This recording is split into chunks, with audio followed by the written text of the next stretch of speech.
Ô này. Ô, thì đó này chiết mà chiết ngành mình tên em nó ồ cái à wow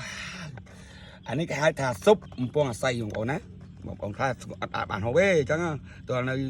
sọc sè như thế chẳng gì chẳng wow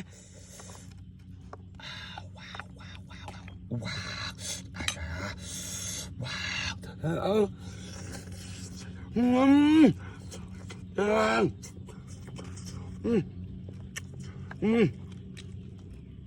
giờ mà bố lại dụ ở chục đi hả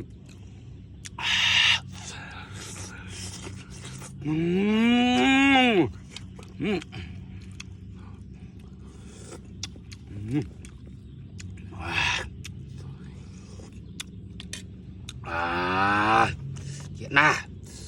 chuyện anh ấy chuyện anh dần đi